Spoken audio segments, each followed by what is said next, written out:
Hey guys, and welcome to the video. And today we're going to be going over selecting your CPU for a new gaming PC. So to start with, I wanted to sum up what we like to call our CPU threes. So we've got the power, the performance, and the money, or the cost of that CPU. And I think that they're the three most important factors when buying a CPU, personally, and that's the factors that I would always follow.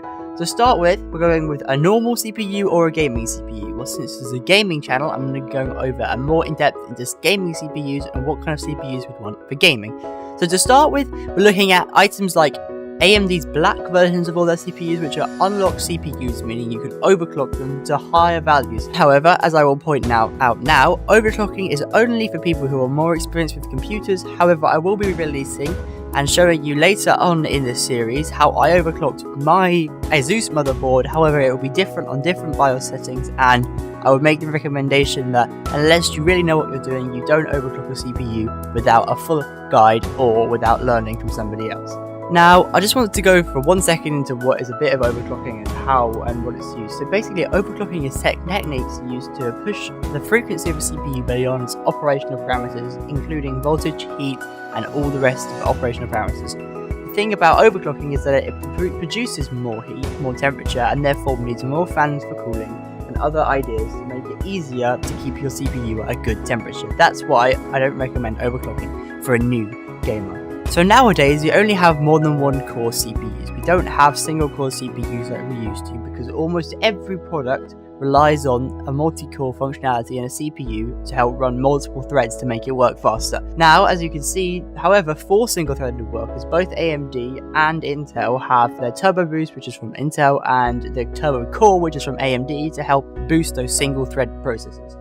So if we look at it, we're trying to look at how many cores you want on your CPU. And now the real question is, are you going to be doing hardware-intensive tasks like video encoding, video editing, image editing, and that sort of transcoding onto your PC? Because if you're just browsing the web and responding to emails, then modern dual-core CPUs are going to do plenty enough for you. Now, going back to the gaming side, how many cores do you use? Well, game developers really haven't been able to utilize the multi-core structure of many CPUs and have only really been able to work on about 4 cores of CPU, and after that, it doesn't help you very much.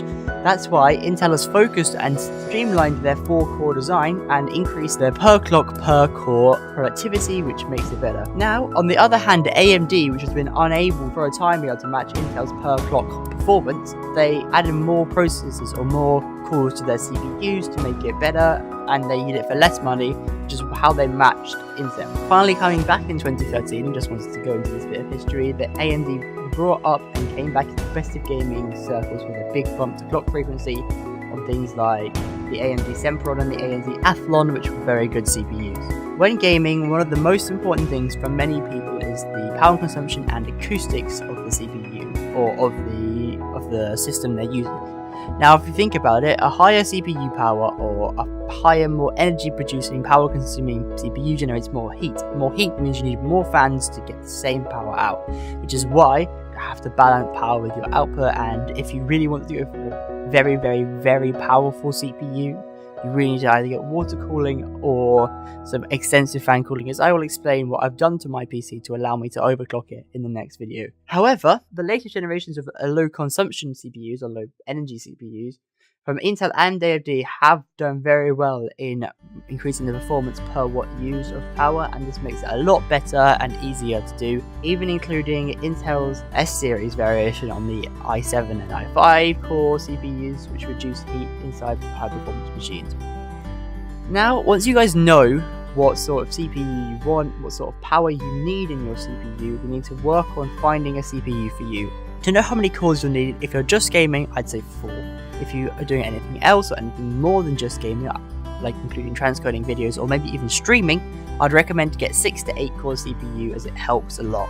However, this will be limited by your graphics card, which we'll talk about in the next episode. Right, continuing buying a CPU, what do you want? What sort of power requirements do you need? What else do you need? Well, firstly, I'm saying decide the CPU first. We can decide everything else based on the CPU, which is why I put this as the first episode in the series. But continuing on just buying a CPU, we need to look at some performance charting to see how well your PC is performing on the games you like to play, and if you wanted to play some games but you couldn't play them on your CPU, then look at the requirements for those games. So let's say it needs an i5 3.5 GHz. Now you might want to go and buy an i7 3.5 GHz just to make sure, or an i7 4 GHz just to push up a little bit, although most games will not require that sort of level of the CPU. It will probably be an i5 3 GHz. I would say then get an i5 3.5 GHz to help you guys. However, do I recommend AMD or Intel? Well, I don't swing either way. I have tried both CPUs. I have two computers at the moment, one desktop and one laptop, so you say they may not compare, but trust me, they do. And the desktop is an AMD, however, it's got 8 cores, and the laptop is a Intel, and it has 4 cores, but they do both stand up pretty reasonably against each other. However, the desktop works a lot more hours, and it's a lot faster because of the GPU installed. That said, I would recommend for any gamers or anyone who has the money to buy the more expensive Intel CPUs, because Intel CPUs have been proven and tested on games. They work a lot better than most AMD CPUs, and that is what I would say. So for the rest of the video, or the second half I'd say, maybe a bit less than that, I'm going to go into how the CPU works. Now I'm going to try and do this for every single component, just give you a brief overview about how they work and why they work and what they are actually designed to do. And I'm going to try and do this in a way that I can get everyone to understand, but if you don't want to learn this, then just turn off the video now and it's okay.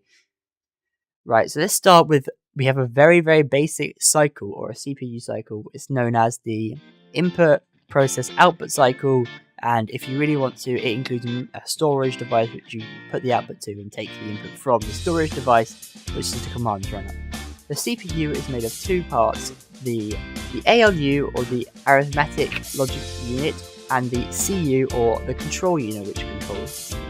The control unit of the CPU contains the circuitry that uses the electrical signals to direct the entire computer system to carry out or execute stored programs, aka things like your game CSGO. The control unit does not execute the instructions, rather it directs other parts of the systems to do this, and that's why it's slightly and the control unit basically communicates with everything and controls how everything else works. It doesn't really do much else. It's sort of like the master. The ALU contains all the electronic circuitry that executes all arithmetic and logical operations, arithmetic operations or mathematical operations, calculations, including addition, subtraction, multiplication, and division.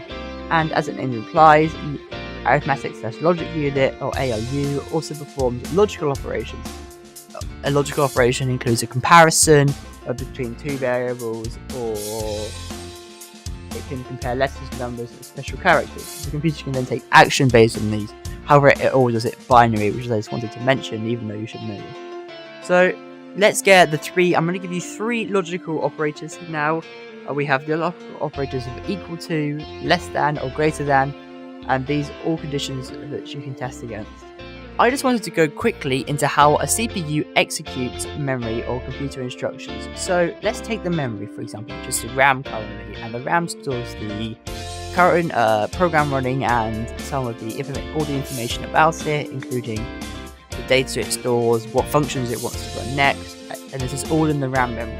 So what happens is that the CPU in itself has level 1, level 2, and even level 3 cache. Now these are faster than RAM because they're stored on the CPU, and this makes it faster to run and execute programs. So what happens is we call the level 1 cache, level 2 cache, sometimes level 3 cache, and RAM we call this just the memory which it draws from. So what happens is when it tries to fetch, which is the first process in the fetch, decode, execute, and store cycle, which is a 4-part cycle which we use to show how a CPU is working, it looks in the level 1 cache if it can't find it, it looks in the level 2 cache if it can't find it, it looks in the level 3 cache, and then it knows it must be in the RAM if it's not, and asks the RAM for the next instruction to follow, and then it fetches that instruction. Now, the instruction comes as 2 parts, which is the command operator. The command operator is what actually wants to happen on the CPU and the data to do it with.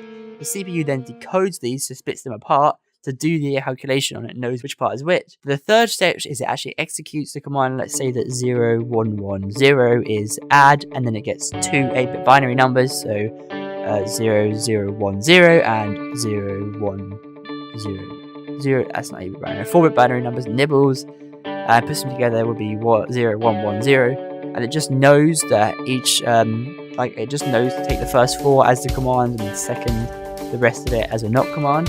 And then we have part 4 where it takes this data that it's got back, which is 0110, puts it back into the memory. Now it's hard how a computer determines which memory to put it in, so I won't explain it because I'm not really sure myself and I don't want to mess you guys up. And that is basically how a computer CPU works. In the broad sense I can explain it in.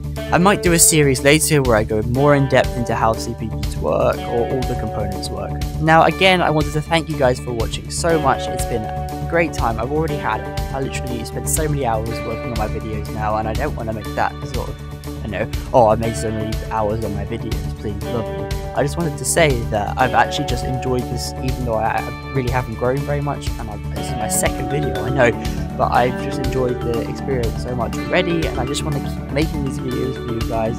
So again, I hope you liked the video. If you enjoyed, hit the thumbs up button. If you didn't like the video, hit the thumbs down button, but leave a comment telling me why. If you loved the video, please leave a comment telling me why. So thanks again guys for watching, and I'll see you next time.